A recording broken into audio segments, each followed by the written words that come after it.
इन पाबंदियों की वजह आप क्या समझ रहे हैं? क्योंकि भारत में आज देख रही थी कि उन 3 ममालिक में शामिल है जहाँ से अब सबसे ज़्यादा इलीगली लोग ट्रैवल कर रहे हैं अमेरिका की जानिब, तो उनका इस मुजवज़ा लिस्ट में नाम नहीं है भारत का, और पाकिस्तान का नाम आना आप रीज़न क्या समझ रहे हैं? देखिए, इस रीज़न को मैं आपको एक मकूला बताता हूँ। किताब में मैंने पढ़ा था, उसको लिखा हुआ था, history repeats itself, first as tragedy, second as farce. पहले भी हम देखते हैं कि जब भी किसी सियासी हुकूमत के बारे में कोई तजिया करने लगते हैं, पॉलिसी देखने लगते हैं, तो ये जुमला अक्सर मेरे ज़हन में आ जाता है। क्योंकि हम ये देखते हैं कि अक्सर हुकूमतें अपनी गलतियों से सीखती नहीं हैं, अपनी गलतियों से भी नहीं सीखती और दूसरों की गई गलतियों से भी नहीं सीखती, बल्कि गलतियां दोहराती रहती हैं। ट्रंप इससे पहले भी ऐसा एक बैन लगा चुके हैं, 2017 में उनकी एडमिनिस्ट्रेशन की तरफ से लगाया गया था, जिसको मुस्लिम बैन कहा गया था। उस पर भी बहुत शोर मचाया गया था, कहा गया था कि ये एक ट्रेजेडी है, नहीं होना चाहिए, डिस्क्रिमिनेटरी है मुसलमानों के अगेंस्ट, इसको खत्म किया जाना चाहिए। आज हम देख रहे हैं कि दोबारा वैसे ही बैन की बात की जा रही है, बल्कि इस बार तो इसका स्कोप ज्यादा बढ़ा दिया गया है। तो पहले बैन को अगर हमने ट्रेजेडी कहा था, तो हम मजबूर हो जाते हैं ये कहने में कि ये दूसरा बैन अगर लग जाता है तो ये एक फार्स होगा, एक भोंडा मजाक होगा, जो पाकिस्तान के साथ बहुत सारे और ममालिक के साथ भी किया जा रहा है। ऐसे लग रहा है कि पुरानी ही एक पॉलिसी है, उसी को नए लिबास में पेश किया जा रहा है, जिसके निशाने पे इस बार 41 ममालिक हैं, 3 कैटेगरीज में जिनको डिवाइड किया गया है। पहले तो मैं अगर आपके सुनने वालों को बताता चलूं, सबसे पहले कैटेगरी वो है जिनको कंप्लीट ब्लैंकेट बैन कर दिया गया है, उनको बिल्कुल ही इजाजत नहीं दी जाएगी, किसी भी सूरत में वीजा नहीं दिया जाएगा। सेकंड कैटेगरी वो है जहां पे कुछ एक्सेप्शंस रखी गई हैं, कुछ कैटेगरीज को इजाजत दी गई है कि उनमें वीजा दे दिया जाएगा, बाकियों में नहीं दिया जाएगा। और तीसरी कैटेगरी में हम आते हैं,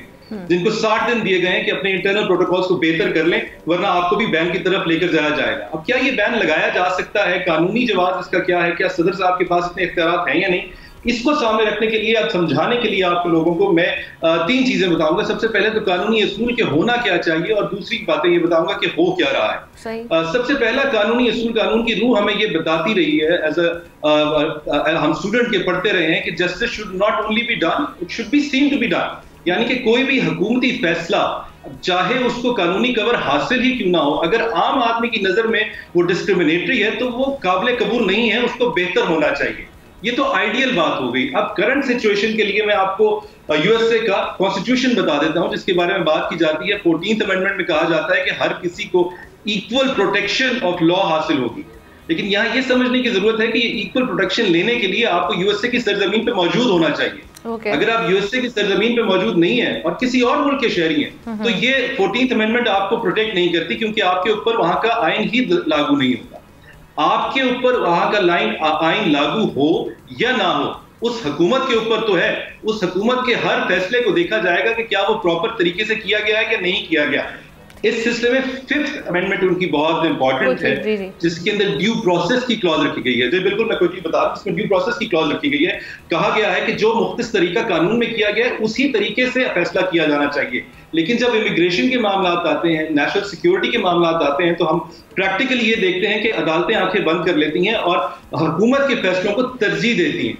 अगर हम universal declaration of human rights की बात करें, तो जरूर कहा जा रहा है कि ये भी इंसानी हकूक की खिलाफ वर्जी है, ऐसे बैन्स नहीं होने चाहिए। लेकिन ये जितनी भी डिक्लेरेशंस हैं, जितने इंटरनेशनल लॉज हैं, ये एक कोड तो है, एक एथिकल स्टैंडर्ड तो है, लेकिन इसकी इन्फोर्समेंट बहुत ज्यादा इजी नहीं है। आखिरी बात मैं ये करता जाऊंगा कि जो फैसला 2017 में जब बैन का किया गया था, उसको भी लीगली चैलेंज किया गया था। उसका एक बहुत मशहूर केस है, ट्रंप वर्सेस हवाई। उसमें लोअर जुडिशरी ने तो इनिशियली इस बैन को गैर कानूनी करार दिया था, लेकिन सुप्रीम कोर्ट में, जहां पर रिपब्लिकन की मेजॉरिटी है, रिपब्लिकन जजेस की मेजॉरिटी है, उसने इस चीज को बहाल कर दिया था और बड़ा क्लियरली कहा था कि इमिग्रेशन एंड नेशनैलिटी एक्ट के सेक्शन 212 के तहत सदर को ये हक हासिल है कि वो ऐसे फैसले कर सकते हैं। इस वक्त भी जो सुप्रीम कोर्ट की डिवाइड है, उसमें यही लगता है कि अदालतें शायद दूसरी तरफ ही देखेंगी, इसको चैलेंज नहीं सब्सक्राइब करें और बेल दबाएं ताकि कोई खबर रह न जाए।